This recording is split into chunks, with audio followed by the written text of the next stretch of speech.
సంతానం కావాలన్న మీ కలను నిజం చేసుకోండి. 49 అంటే సంతానం, 49 అంటే సంతోషం. వివరాలకు సంప్రదించండి. నమస్తే రమగారు. నమస్తే జయ. రమగారు, కొన్నిసార్లు మనం చేయాల్సిన పనుల్ని పోస్ట్ పోన్ చేస్తుంటాం. పోస్ట్ పోన్ చేయటం ఒక విషయం అయితే నిర్లక్ష్యం చేస్తాం. పోస్ట్ పోన్ చేస్తే 10 రోజుల తర్వాత చేస్తామేమో, నిర్లక్ష్యం చేస్తే శాంతం వదిలేస్తాం. ముఖ్యంగా మనం పిల్లల విషయంలో చూస్తూ ఉంటాం కదండి. చదువుకోవాలంటే ఇంకా ఎగ్జామ్స్ ఉన్నాయి, ఇక బుక్స్ టైం ఉంది ప్రతి దానికి. పెద్దవాళ్ళలో కూడా చూస్తామనుకోండి, చాలా ఇబ్బంది కదా రమగారు. అవును. ఎలా మనం మోటివేట్ చేసుకోవాలి, ఎలా చెయ్యాలి? పిల్లల ఏజ్ లో పోస్ట్ పోన్మెంట్ ఒప్పుకోకూడదు.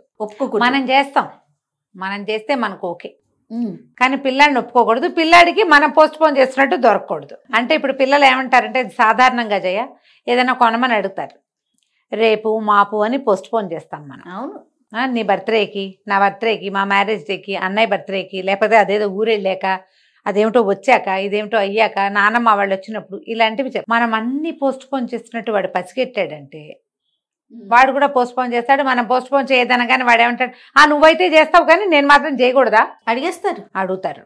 అసలు ఈ రోజుల పిల్లలు అడగడానికే పుట్టారమ్మా. ఇప్పుడు పిల్లలు నిలదీయటానికే పుట్టింది ఇప్పుడు ఈ జనరేషనే అలా ఉంది. అందుకని మనం పోస్ట్ పోన్ చేస్తున్నట్టుగా వాళ్ళకి దొరకకూడదు. పిల్లల్ని పోస్ట్ పోన్ చేయనివ్వద్దు. జయ పోస్ట్ పోన్మెంట్లో ఇవి కూడా పోస్ట్ పోన్ చేస్తారు తెలుసా. బాత్రూమ్కి వెళ్ళటానికి ఫుల్గా వచ్చేసేదాకా వెళ్ళరు.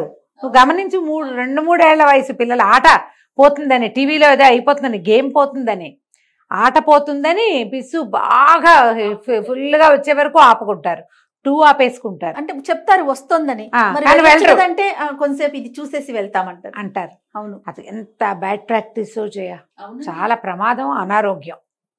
ఇది అయిందా, అక్కడి నుంచి ఆకళ్ళు ఆపుకోరు. ఆకలి ఆపరు, నిద్ర ఒకటి ఆపుకుంటారు. ఆట పిచ్చితోటి నిద్రని పోస్ట్ పోన్ చేస్తారు. వీటిని ఒప్పుకోవద్దు. టైం ప్రకారం పిస్సు, టైం ప్రకారం మంచినీళ్ళు, టైం ప్రకారం పొద్దునో సాయంత్రమో ఖచ్చితంగా టాయిలెట్కి పార్టీ ట్రైనింగు అలాగే చేయాలి. ఖచ్చితంగా మంచినీళ్ళని వాటిని పోస్ట్ పోన్ చేయనివ్వద్దు. తిండి టైం ప్రకారం ఎలాగో మనం పెడుతూనే ఉంటాం. పోస్ట్ పోన్ చేస్తారు దాన్ని కూడా. ఇక అక్కడ మొదలుపెట్టి హోంవర్క్కి పోస్ట్ పోను, స్నానానికి పోస్ట్ పోను, ఇదే పని. వీటిలలో నిర్లక్ష్యం చేసే వ్యవహారాలు ఇందులో ఉండవు. టైమే బక్క గడుపుతూ ఉంటారు. నిర్లక్ష్యాలు ఎప్పుడు మొదలవుతాయి వీళ్ళకి? పరీక్షలు అప్పుడెప్పుడో టెస్ట్, ఇప్పుడే చదవక్కర్లేదు, టెస్ట్ ముందు చదువుకుంటాను, టెస్ట్ దగ్గరికి వచ్చాక ప్రిపేర్ అవుతాను, నాన్న వచ్చే ముందు ఇల్లు సర్దుతాను, నాన్న వస్తారు ఇల్లు సర్దేయని చెప్తుంటారు చాలా మంది పేరెంట్స్. ఇళ్లలో జరుగుతుంది అట్లా. ఎవరో వస్తారంటే వాళ్ళు వచ్చాక సర్దుతా, వచ్చే ముందు సర్దుతా, ఇంకా టైం ఉంది, ఇంకా టైం ఉంది, ఇంకా టైం ఉందని దీన్ని ఇలా జరుపుతూ ఉంటారు. లేదా ఎవరైనా వచ్చినప్పుడు చూసుకుందాంలే, ఏదైనా అయినప్పుడు చూసుకుందాం. దీన్ని ప్రోత్సహించకూడదు. ప్లస్ మనం చేయకుండా ఉండాలి. ఒకవేళ మనం చేసినా పిల్లలకి దొరకకుండా ఉండాలి. వాళ్ళకి అర్థమైందా మనం ఇట్లా చేస్తాము అని, ఇక అదే పని. అవును, ఏదైనా వస్తువు కింద పడితే ఆ చేత్తోటే దాన్ని తీయించాలి. తర్వాత తీసుకుందాం, వచ్చాక తీసుకుందాం లాంటివి చేయకూడదు. వస్తువుల్ని పాడు చేయనివ్వకూడదు. పుస్తకాలు పేపర్లు చింపటాలు, బొమ్మలు ఏకీలు కాకీలు ఊడదీసేయటాలు. ఓ వస్తువు ఒక బొమ్మ కొనుక్కొస్తే నిర్లక్ష్యమే ఆ బొమ్మ పట్ల. కావాలి వాళ్ళకి అది, కానీ పారేస్తారు, పడేస్తారు, ముక్కా చెక్కా చేసేస్తారు, విజ్జోడు చేసేస్తారు. అవి 2 ఇట్లా ఉండాలనుకో, ఒకటి ఇక్కడ ఉంటుంది, రెండోది ఎక్కడో ఉంటుంది.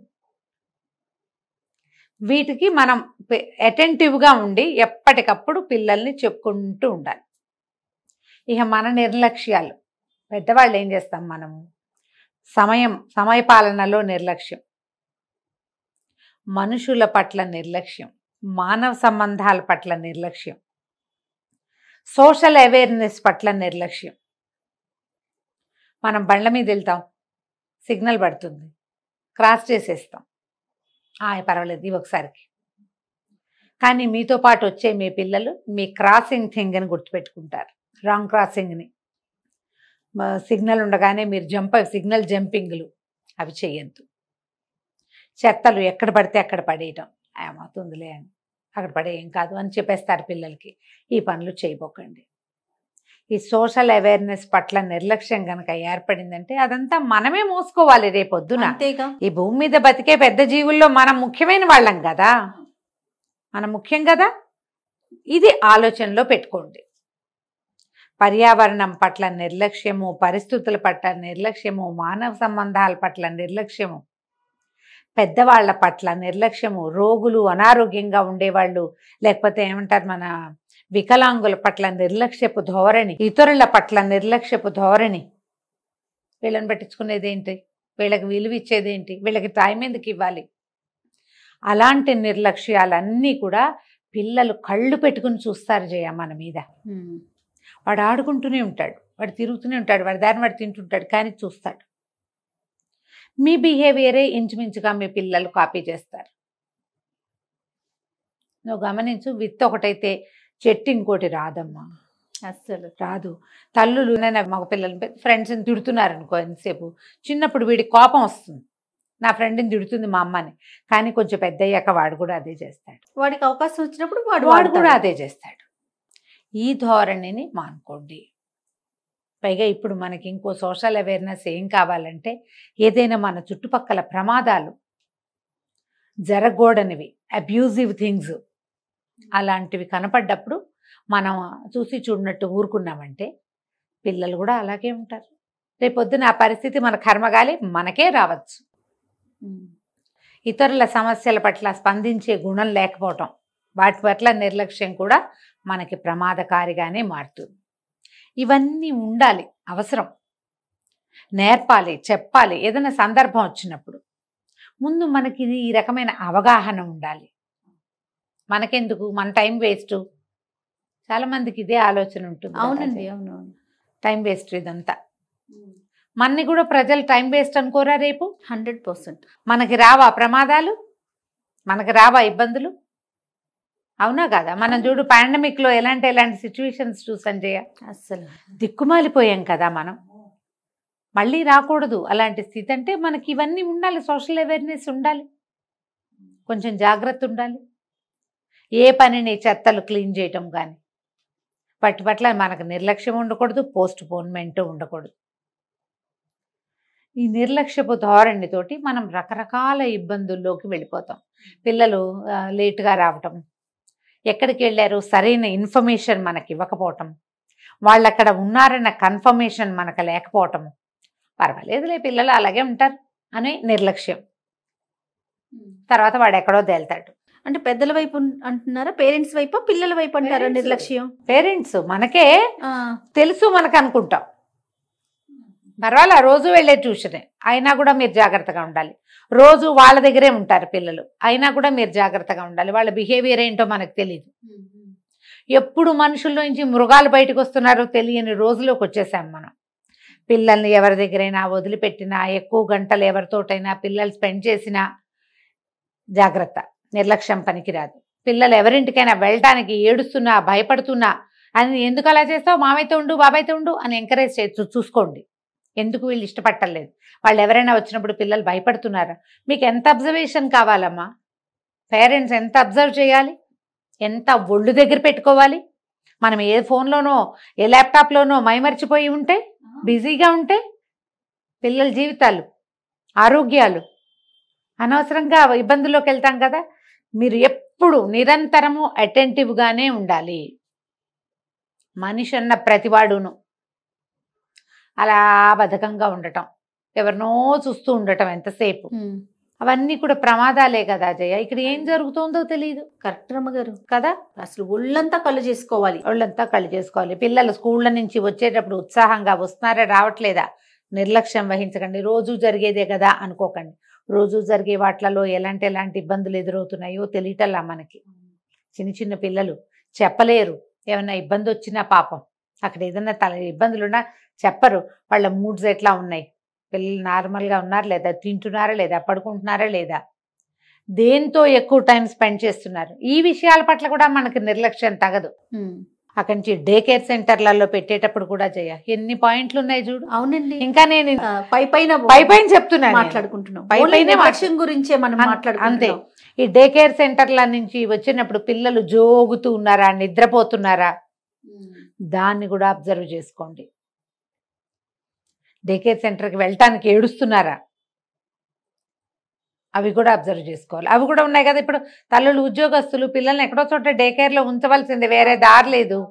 కాబట్టి ఇలాంటి వాటి మీద నిర్లక్ష్యం వహించకండి. మీకు అవకాశం ఉంటే మానవ సంబంధాలు పునరుద్ధరించుకోండి. ఇంట్లో ఎవరైనా ఒక్క పెద్దవాళ్ళైనా ఉండేటట్టు చూసుకోండి. ఆ పెద్దవాళ్ళ ఆరోగ్యం పట్ల నిర్లక్ష్యం వహించకండి. వాళ్ళతో మీ సంబంధ బాంధవ్యాల్ని సరిచేసుకోండి. అది చాలా ఇంపార్టెంట్ కదా. ఇలా ఆలోచిస్తే మనం కొంచెం అటెంటివ్గా ఉంటాం. నేను చెప్పినవి చాలా తక్కువ విషయాలు, చాలా పైన ఊరికే మీగట్లాగా మాట్లాడాను అంతే. ప్రతి దాంట్లోనూ భయంకరమైన చేదుంది వీటిలలో. అనుభవంలోకి వస్తే కానీ తెలీదు. పర్వాలేదు అనుకుంటే కొంప మునిగిపోవచ్చు. జాగ్రత్త వహించండి. పిల్లలకి పోస్ట్ పోన్మెంట్ నేర్పించద్దు. నిర్లక్ష్యంగా ఉండటం, కేర్లెస్గా ఉండటాన్ని నేర్పించద్దు, ఒప్పుకోవద్దు. ఎస్, దాన్ని తీసేయండి పక్కకి. ఇది ఉండకూడదు. రేపు అనే మాటే ఉంచద్దు. తర్వాత చూద్దాం, ఇంకోసారి అయినప్పుడు చూద్దాం అనుకోవద్దు. ఎప్పటికప్పుడు రిపేర్ చేసేయాలి. రమ్మగారు, ఇది ఇప్పుడు రేపు అని పోస్ట్ పోన్ చేసుకోవటం, తర్వాత చేద్దాంలే అనటం కాదు, మనం ఇప్పుడే చేసేసుకోవాలి అనుకోవటం, ఇది ఒక ఏజ్ ప్రకారం వస్తుంది అంటారా? లేకపోతే చిన్నప్పటి నుంచే, అంటే చిన్నప్పుడు నాకు అనిపిస్తూ ఉంటుంది, చిన్నప్పుడు నేను కూడా అలా పోస్ట్ పోన్ చేశాను కదా, తర్వాత చేద్దాంలే ఆగుదాంలని. ఇప్పుడు ఒక ఏజ్కి వచ్చాక ఇప్పుడు లేదు, ఇప్పుడే చేసేయాలి, ఈ క్షణమే చేసేయాలనే ఆలోచన ఇప్పుడున్నంతగా ఇదివరకు లేదు కదా అని అనిపిస్తుంది నా పరిస్థితి. అవును, మన ఏజ్ ఫ్యాక్టర్ ప్రకారము పెరుగుతూ ఉంటే మన అవసరాలు, మన తాలూకు ఉద్యోగపు ధర్మాలు, బాధ్యతలు వాటి వల్ల కొంత వస్తుంది జయ మనకి కదండి, కొంత వస్తుంది. కానీ బాగా రాదు. నీకు చిన్నప్పుడు కనుక ప్రాపర్గా అలవాటైతే పెద్దయ్యాక వాళ్ళు పెద్ద వాళ్ళు అవుతారు. పెద్దయ్యాక వాళ్ళు చాలా పెద్దవాళ్ళు, గొప్పవాళ్ళు అవుతారు. మరి టీమ్ లీడర్స్ అవుతారు. ఇప్పుడు నువ్వు టీం లీడర్గానే ఉన్నావు, ఎవరైనా అంతే. లేని వాళ్ళు నడుస్తారు అందరితో పాటు. ఎవరికైనా ఏజ్ ప్రకారము ఒక వయసు వచ్చాక, కొంత బాధ్యత తెలిసాక ఈ పద్ధతులు మారుతాయి ఎంతో కొంత.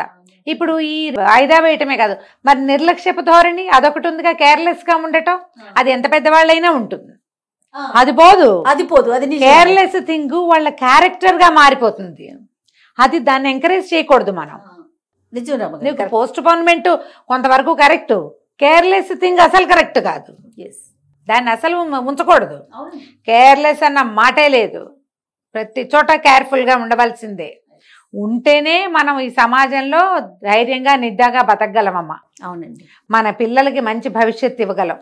సరి అయిన సమాజాన్ని మన పిల్లలకి మనం అందించాలంటే ఈ కేర్లెస్, నిర్లక్ష్యపు ధోరణి ఏ విషయంలోనూ పనికిరాదు. జాగ్రత్త పడాల్సిందే మరి. 100% అంతే. రైట్ రమ్మ గారు, నమస్తే. నమస్తే జయ.